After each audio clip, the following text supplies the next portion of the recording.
Ada yang belum menyerahkan tugas? Sudah semua? Sudah? Oke. Kita mulai ya. Assalamualaikum warahmatullahi wabarakatuh. Salam sejahtera buat kita semua. Mahasiswa sekalian, hari ini pertemuan kita yang terakhir ya. Pertemuan kita yang ketiga. Karena sesudah itu Anda akan ditangani dengan tanda kutip, ditangani oleh Pak Eko Soeharto ya. Anda akan bermain di metode kuantitatif nanti dengan Pak Eko Soeharto. Jadi ini pertemuan kita yang terakhir dan sesuai skenario pada pertemuan kita yang terakhir ini kita akan bahas tentang proposal singkat ya yang Anda buat. Anda dapat tugas untuk membuat proposal yang terinspirasi dari 3 video itu ya. Maka kemudian judul-judul proposalnya harus relevan dengan yang 3 video itu ya. Tentang akses jalan, tentang pengadaan tanah, tentang komplain manajemen, tentang mischedule gitu ya. Oke. Sekarang kita mulai. Kita ambil yang tengah.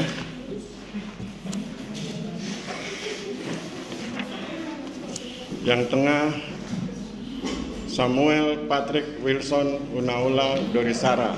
Mana? Samuel atau Samuel? Ya, maju ke depan Mas. Ambil kursinya sebelah saya. Kita diskusi ya. Kita belajar dari panggilanmu Patrick ya? Samuel. Samuel atau Samuel? Ini N atau salah ketik? Iya. Harusnya Samuel. Dia tulisnya Samuel. Hati-hati dengan nama ya, jangan salah ketik. Nanti kalau Anda punya rekening di bank salah nama, duitnya terkirim ke orang lain. Siap. Oke, sekarang kita belajar dari Mas Samuel. Jadi perintahnya itu adalah bikin proposal yang judulnya relevan dengan 3 video itu. Sekarang kita lihat judulnya dari Mas Samuel. Kedudukan surat tanah adat dalam proses penerbitan sertifikat tanah pada kantor pertanahan Kota Sorong, Provinsi Papua Barat. Berarti tidak sesuai. Meskipun tidak sesuai kita maafkan ya. Kan pertemuan terakhir harus penuh maaf. Jadi kita maafkan. Jadi tetapi ingat perintahnya lain kali sesuaikan pekerjaan Anda dengan perintah. Contoh, Anda ahli di 4 hal. Anda ahli pengadaan tanah, Anda ahli PTSL, Anda ahli reforma agraria, Anda ahli layanan pertanahan. Kemudian Pak Menteri bilang, tolong Mas bantu saya di PTSL. Tolong buatkan naskah PTSL, kemudian Anda buat naskah RA. Pasti marah Pak Menteri ya. Karena meskipun Anda ahli, ternyata Anda salah kamar ya, salah bidang. Oke, sekarang kita belajar dari kesalahannya Mas Samuel. Pertama, judulnya salah, tidak sesuai dengan perintah, tetapi kemudian kita belajar dari judul yang salah. Kita lihat judulnya ya, kita ulang. Kedudukan surat tanah adat dalam proses penerbitan sertifikat tanah pada kantor pertanahan Kota Sorong, Provinsi Papua Barat. Kritik saya yang pertama adalah penulisan kata sertifikat. Beliau nulisnya pakai F. Ya, Foxtrot F. Harusnya pakai P ya. Karena sertifikat versi BPN itu pakai P. Pikat, bukan fikat. Beda dengan sertifikat lain-lain, sertifikat kursus gitu ya. Jadi itu kritik pertama. Sekarang bagaimana dengan kalimatnya? Kedudukan surat tanah adat, kita paham ya maksudnya surat tanah adat. Dalam proses penerbitan sertifikat tanah, kita paham. Pada kantor pertanahan Kota Sorong, oke. Jadi judulnya oke ya, cuman tinggal hurufnya itu diperbaiki, F-nya diganti P. Kemudian latar belakang. Nah, di dalam latar belakang Samuel harus bisa menunjukkan bahwa penelitiannya penting. Maka saya ingin minta penjelasan dari Samuel, beri 2 poin penting. Jadi poin 1, poin 2, kalimatnya pointer ya. Yang menjadi alasan kenapa kemudian penelitian Anda ini dianggap penting. Beri 2 alasan, 1, 2, kalimatnya singkat karena pointer. Yang keras biar sana. Dia duduk aja santai. Beri alasan 2 poin kenapa penelitian ini menjadi penting. Jadi latar belakang itu memuat itu. Kalau nanti Anda ujian skripsi, kalau Anda gagal menunjukkan bahwa penelitian Anda penting, dosen penguji bilang kalau begitu nggak usah diteliti. Kalau dia bilang nggak usah diteliti berarti gugur skripsinya ya. Ya, beri 2 alasan bahwa penelitian ini penting dilakukan. Ya, menurut saya yang pertama Kenapa saya mengambil judul proposal ini? Karena satu, secara fakta di kota saya, di Kota Sorong Provinsi Papua Barat, dalam penerbitan sertifikat tanah itu masih banyaknya kurang pemahaman masyarakat mengenai penerbitan sertifikat tanah. Salah satu contohnya penerbitan surat pelepasan tanah adat yang harus diurus di Lembaga Adat Kota Sorong sebagai salah satu persyaratan untuk mengajukan penerbitan sertifikat tanah, Pak. Jadi itu alasannya saya mengapa penting, karena memang secara real atau secara nyata saya lihat itu di kota saya, Pak.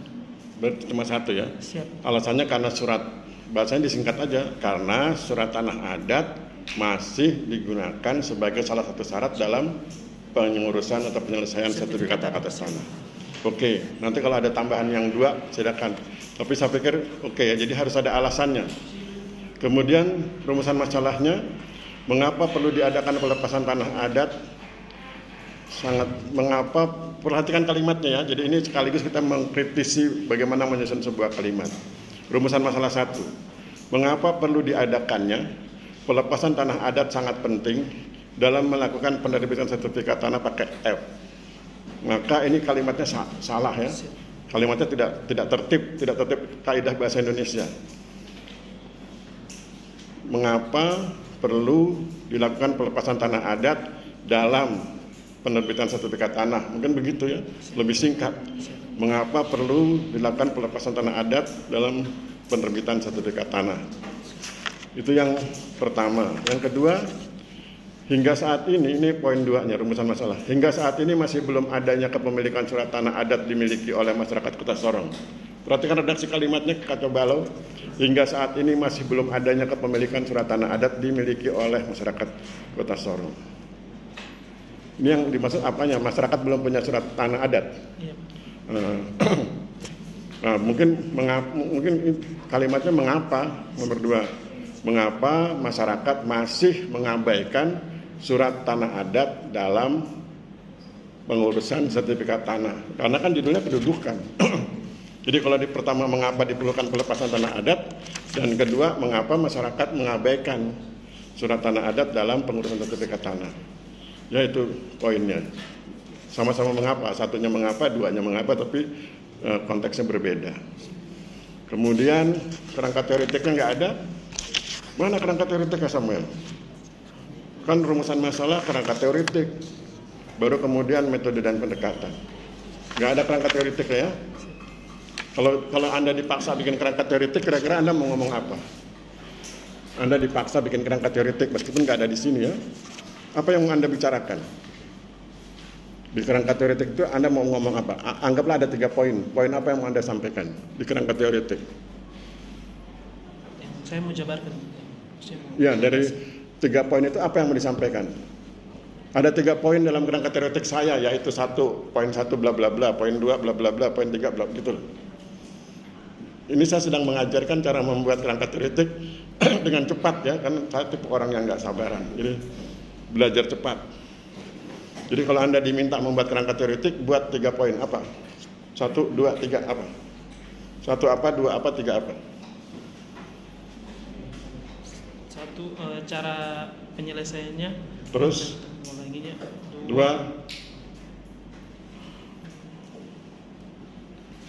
Oke, sekarang saya ajarkan cara membuat kerangka teoretik. Kerangka teoretik itu terikat oleh judul dan rumusan masalah. Saya ulangi kalimatnya, kerangka teoretik itu terikat oleh judul dan rumusan masalah. Judulnya ngomong soal surat tanah adat. Ya, di judul ngomong soal sertifikat, berarti kerangka teoretiknya harus memasukkan 2 unsur. Di kerangka teoretik harus ada sertifikat tanah dan ada surat tanah adat. Kemudian di rumusan masalah, di rumusan masalah 1, mengapa perlu diadakan pelepasan tanah adat? Berarti ada unsur pelepasan tanah adat. Sudah ketemu berapa itu? 3 toh? Nah, tinggal nanti diurut mana yang mau diomong duluan. Mungkin ngomong dulu tentang tanah adat ya. Tanah adat, kemudian di dalam tanah adat disebutkan, nanti dibahas yang A ngomong soal pelepasan tanah adat, yang B ngomong soal surat tanah adat. Kemudian baru yang poin 2-nya tentang sertifikat. Kan sudah 3 poin. Ya. Begitu nanti kemudian diuraikan, sesudah diuraikan baru kemudian dilihat lagi kalau mau dibuat skema bagaimana cara membuat skemanya tergantung isi dari uraiannya itu. Dan pesan berikutnya adalah di kerangka teoretik harus ada referensinya. Ya? Jadi kalau Anda ngomong tentang tanah adat, mana referensinya? Anda ngomong pelepasan tanah adat, mana referensinya? Anda ngomong surat tanah adat, mana referensinya? Anda ngomong soal penerbitan sertifikat, mana referensinya? Ya? Jadi harus ada referensinya. Itu di kerangka teoretik. Baru kemudian bicara tentang metode dan pendekatan penelitian. Metodenya apa, Samuel? Kualitatif. Pendekatannya? Panjang sekali cerita, mana pendekatannya ini? Yang mana pendekatannya? Satu halaman soalnya kan? Belum dibuat. Pendekatan. Kan ada metode pendekatan. Metodenya kualitatif karena perintahnya kan kualitatif. Pendekatannya apa? Belum dibuat ya.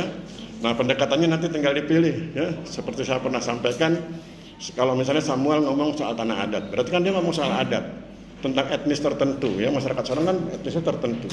Dia bisa gunakan pendekatan etnografik. Kemudian kalau dia ingin bantu-bantu kan mungkin saudaranya ada yang di situ ingin bantu ngurus, bisa gunakan fenomenologi. Kalau kemudian nanti dia bilang, saya juga pengen merancang sebuah pernyataan yang logis argumentatif, Pak Aris, gunakan rasionalis. Jadi bisa gunakan 3, etnografik, fenomenologi, dan rasionalistik. Etnografik, karena masyarakat Sorong etnis tertentu, nanti sebut etnisnya ya, sukunya apa. Terus yang kedua, fenomenologi, karena dia pengen terlibat. Dan yang ketiga dia akan rasionalistik, karena dia ingin menyusun argumentasi yang logis. Begitu ya, itu Samuel. Thank you Samuel. Ya, silakan kembali ke tempat. Yuk. Sekarang kita ambil yang ini ya, ambil tengahnya.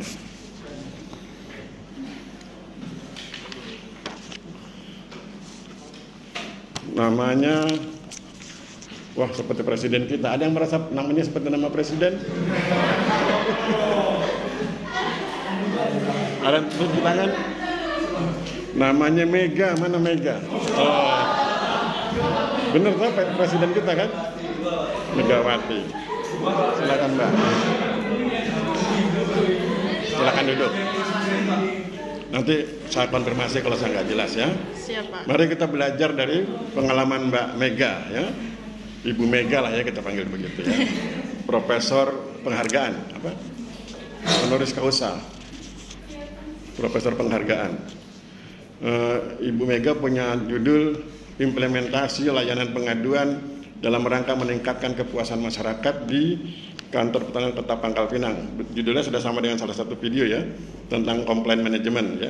Jadi layanan pengaduan itu masuk di komplain manajemen komplain. Kemudian diawali dengan kata implementasi layanan pengaduan dalam rangka meningkatkan kepuasan masyarakat di, judulnya sudah oke ya, sudah ada lokasinya, jadi dia nanti harus ke sana.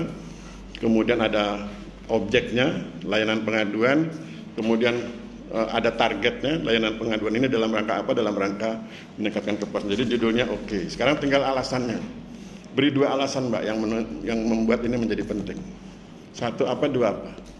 Yang pertama karena tuntutan peraturan menteri, jadi kantor pertanahan itu harus melakukan pengelolaan pengaduan. Tuntutan ketentuan ya. Ya. Yang kedua kantor pertanahan Pangkal Pinang kan telah melakukan sistem layanan pengaduan. Jadi fenomena itu tuh berarti kita teliti. Berarti sama itu, masih satu itu.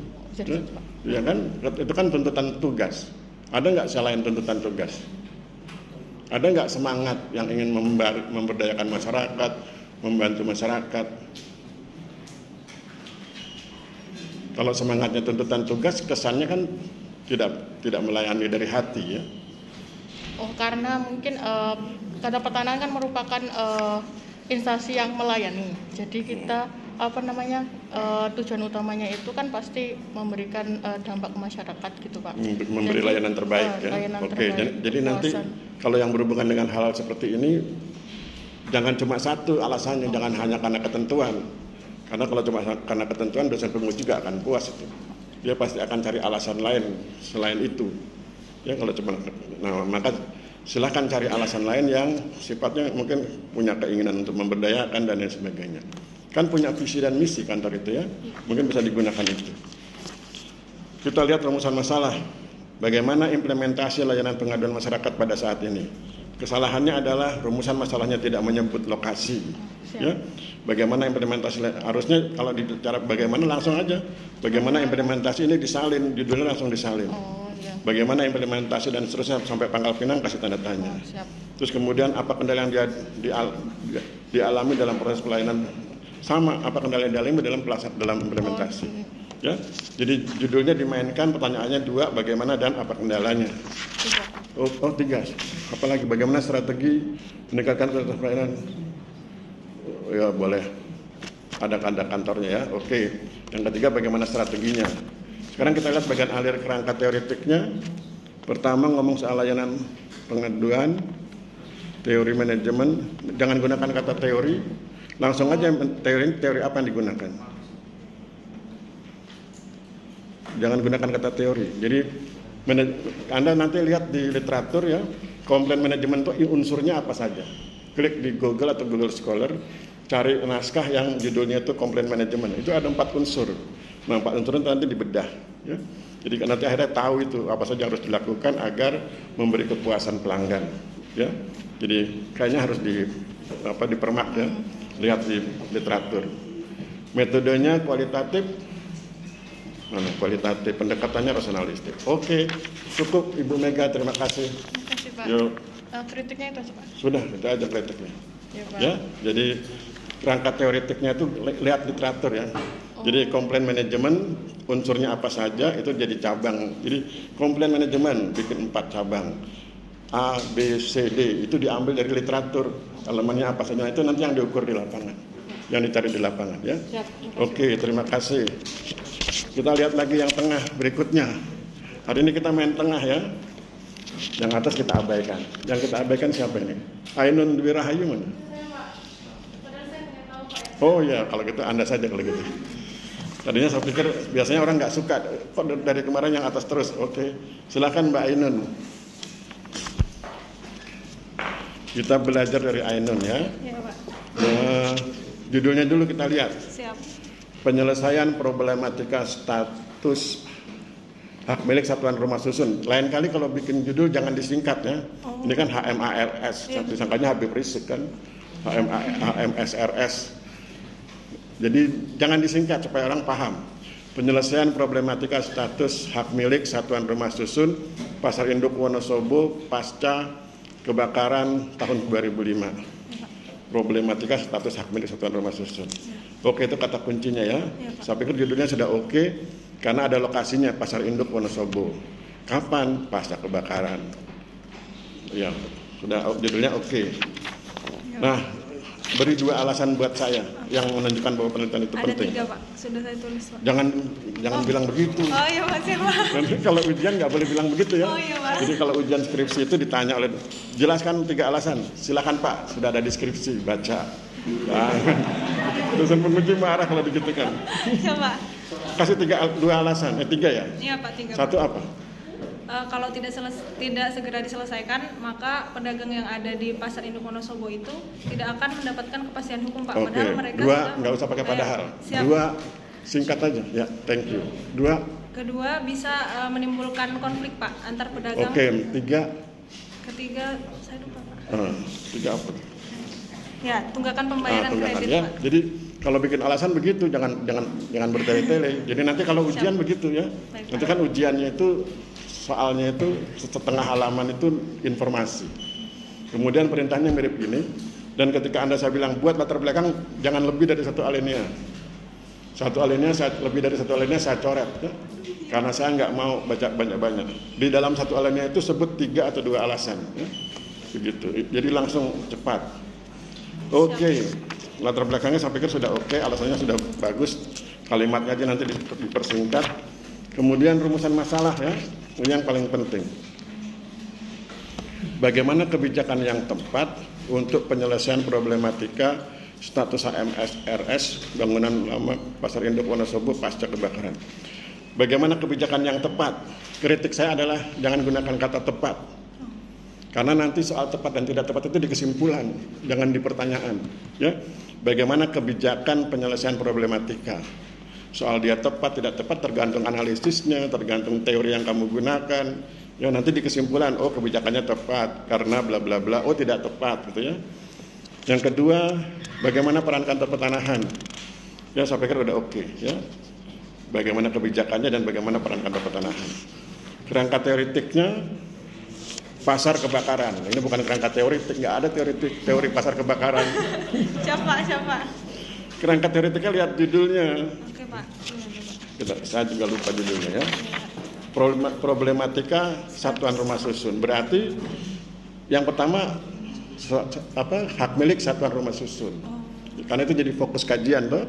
Nah, kemudian hak milik satuan rumah susun itu dibahas unsur-unsurnya apa. Lihat nanti di peraturannya, saya nggak hafal ya. Iya, Pak. Mungkin 3 atau 4 unsurnya itu. Nah, nanti dilihat apakah ada ciri bahwa HMASRS apakah bisa musnah atau tidak bisa musnah. Betul, Pak. Nah, nanti dilihat di situ. Nah, itu nanti yang dikaji. Bagaimana kebijakannya bisa mensiasati itu. Bahwa meskipun kebakaran dia tetap tidak musnah. Betul, Pak. Gitu ya. Nah, itu yang kemudian dikaji. Itu kerangka teoritiknya. Terus kalau Anda menggunakan metode kualitatif, jangan di kerangka teoritik jangan sebutkan undang-undang segini banyaknya. Satu pun nggak boleh. Kalau kualitatif nggak? Kalau kualitatif nggak boleh. Kalau kualitatif substansinya, bukan undang-undangnya, bukan peraturannya. Nanti kalau Anda gunakan metode penelitian hukum, sebaliknya, sebutkan peraturannya, substansinya boleh diabaikan. Tapi Ya. kalau keduanya, Pak? Kalau mau digabung, nggak tahu, kayaknya belum ada tuh gabungannya, cuma kuantitatif kualitatif, nggak ada kualitatif dengan hukum. Itu pilih salah satu ya, nggak usah digabung-gabung, nanti malah rumit. Ya, berikut metode dan pendekatan penelitian. Metodenya kualitatif ya, pendekatannya. Di situ saya mencantumkan deskriptif kualitatif dan juga ini, Pak, yuridis normatif. Berarti kalau Anda nulisnya yuridis normatif, itu Anda harus masuk ke metode penelitian hukum. Nggak apa-apa, ikhlas aja kalau memang begitu, berarti metode penelitian hukum dari awal. Tapi kan ini perintahnya kualitatif, jadi harus pilih salah satu dari kualitatif. Deskriptif boleh ya. Jadi kalau nanti ujian, jangan gunakan metode yuridis formal atau yuridis empiris, karena itu bagian dari metode penelitian hukum. Tapi di sini saya pakai 2, Pak, karena kan deskriptif kualitatif karena nanti dia juga menggambarkan sosial, fenomena sosial. Ya, kalau untuk skripsi oke, tapi kalau nanti ujian, kalau ujian kan mata kuliahnya kan kualitatif, jadi jangan menyebutkan pendekatan lain selain kualitatif. Siap.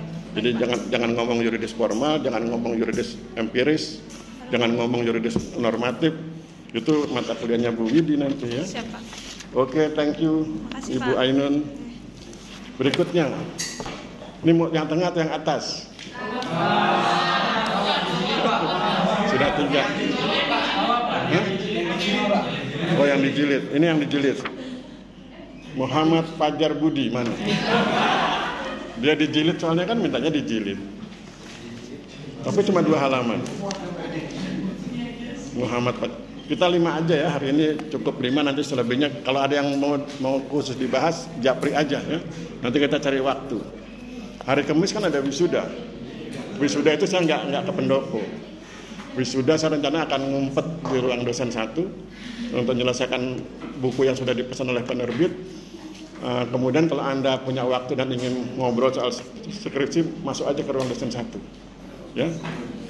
Kecuali jam 2. Jam 2 saya akan ngajar metopen untuk kelas, saya lupa kelas apa itu, tapi tergantung mereka, karena pengumumannya kan nggak boleh kuliah ya. Tapi kalau misalnya mahasiswanya mau kan nggak apa-apa kuliah. Saya belum buat janji dengan kelasnya itu. Oke, kita belajar dari Muhammad Fajar Budi Sasongko. Judulnya Pelepasan Hak Atas Tanah untuk Pelebaran Jalan Ngalian Kota Semarang. Pertama, judulnya sudah betul karena menyebut lokasi sehingga beliau punya alasan untuk ke lokasi. Yang kedua, pelepasan hak atas tanah untuk pelebaran jalan. Oke, saya pikir judulnya oke ya, jadi jelas. Waalaikumsalam. Ya? Kenapa?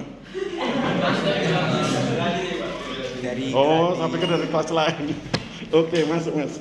Saya pikir ruangannya mau dipakai kelas lain. Oke, saya ulang ya. Jadi judulnya sudah oke ya. Saya bacakan judulnya sudah oke. pelepasan hak atas tanah untuk pelebaran jalan Ngalian Kota Semarang. Ada lokasinya. Judul oke. Latar belakang Mas, 2 alasan.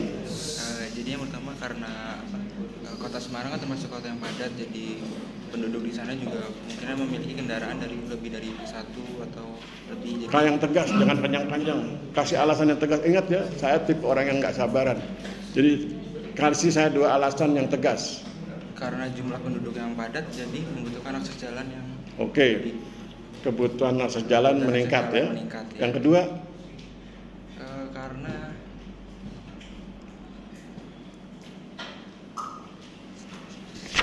ayo. Kalau sejauh ini baru itu sih yang saya pikirkan soalnya. Kenapa harus pelepasan? Nanti kau jelaskan kenapa harus pelepasan ya. Jadi alasan yang pertama karena kebutuhan jalan meningkat. Yang kedua, mengapa harus pelepasan? Apa nggak ada mekanisme lain ya? Apakah ada mekanisme yang lain?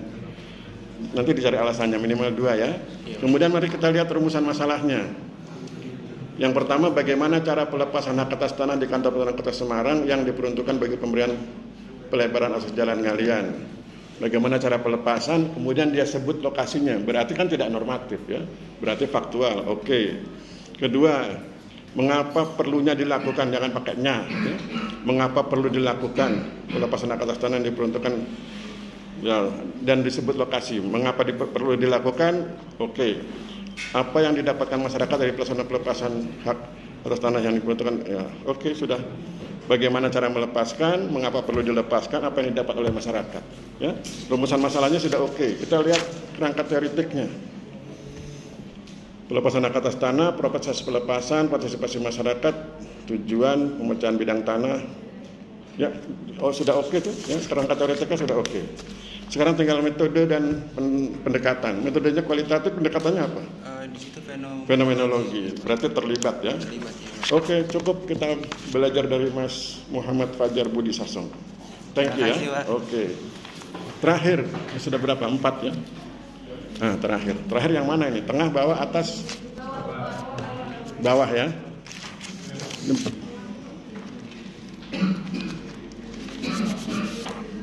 Yang bawah.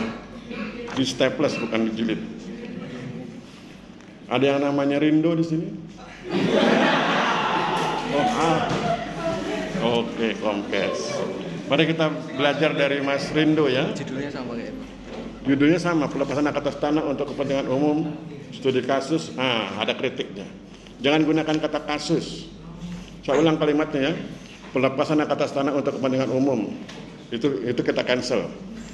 Yang langsung kita kritik judulnya. Studi kasus. Studi pelebaran ruas jalan Ngalian Mijen Kota Semarang. Ya. Jadi sama judulnya ya. Nanti skripsinya nggak boleh sama loh. Ya, Pak. Ya. Satu referensi. Oh, satu referensi. Oke. Berarti latar belakangnya sama semua. Beda, Pak. Oh, latar belakangmu apa? Tadi dia bilang kan peningkatan kebutuhan jalan ya. Yang pertama ya, Pak. Yang kedua Meningkatnya kebutuhan jalan karena ya, Pak. mobil banyak. Yang kedua ini, Pak. Lebaran jalan ini sudah dilaksanakan dari 96, Pak. Dan Terus? sampai saat ini masih dilaksanakan karena ada hambatan-hambatan yang terjadi. Oh, ya oke. Nanti ditulis referensinya ya. Rumusan masalahnya sama nggak? Beda, Pak. Mengapa pelepasan, bagaimana proses, bagaimana upaya mengatasi hambatan, sama ya? Sama itu. Beda-beda omongan, tapi isinya sama. Ya. Oke. Bagian alih rangka teoretik, pembangunan kepentingan umum. Ini juga sama, mirip. Kerangka teoretiknya sama. Metode dan pendekatanmu apa? Studi kasus, Pak. Nah, jangan gunakan studi kasus pendekatannya. Kamu kan belum baca bukunya Robert Kayin ya. Jadi bagi Anda yang ingin menggunakan pendekatan studi kasus, baca bukunya Robert Kayin karena nanti dosen penguji akan menggunakan buku itu. Ya. Jadi kalau Anda belum baca jangan gunakan. Robert biasa ROBRT titik terus K titik YIN. Judulnya case study. Ya nanti ganti aja ya. Ya, Pak. Pendekatannya kan banyak. Oke, itu cukup dari Mas Rindo. Sudah 5 ya. Ada yang pengen dibahas khusus? Yang mana itu? Sini maju. Maju. Ini bonus ya, bonus. Nanti jam 2 saya ngajar di kelas lain. Ya, ngapain Mas? Oh, langsung ketahuan. Oh, dijilid. Oh, yang lain di staples, dia dijilid. Melampaui tugas. Oke. Ada plastiknya lagi. Kalau yang lain ada nggak mau dikasih A, ini maunya A+. Kita baca judulnya ya. Eksistensi Undang-Undang Nomor 2 Tahun 2012 sebagai landasan hukum dalam pelaksanaan pelepasan hak atas tanah untuk pembangunan jalan tol di Desa Watu Adung. Nasihat saya, ini bukan judul metode kualitatif, ini judul metode penelitian hukum, ya. Jadi gugur. Walaupun sudah dijilid, langsung gugur ya. Kayaknya nggak usah kita bahas ya, karena sudah salah. Iya, Pak. Nggak usah dibahas. Oke. Ada lagi yang lain? Yang tidak dijilid nggak apa-apa. Ada lagi yang mau dibahas? Nggak ada? Mau? Nggak mau. Oke, kalau nggak ada, kita tutup ya perkuliahan. Nasihat saya. Ya. Kalau sekalian dijadiin skripsi boleh kan ya Pak ya? Boleh. Tapi tunggu nasib ya. Karena kadang-kadang situasi berkata lain. Sebagai dosen metodologi saya selalu bilang bikin skripsi harus yang Anda minati gitu tuh. Tapi nanti begitu Pak Ketua datang, Anda harus bikin skripsi dengan judul A, B, A, sudah. Ya, pengalaman senior kemarin kan gitu ya. Senior kemarin judulnya ditentukan itu. Ya, jadi nanti lihat nasib. Tapi kalau ini mau dijadikan skripsi silahkan. Ada lagi yang lain? Nggak ada. Kalau nggak ada kita tutup ya. Kita akhiri. Wabillahi taufiq wal hidayah. Wassalamualaikum warahmatullahi wabarakatuh. Salam sejahtera buat kita semua. Terima kasih dan selamat sore.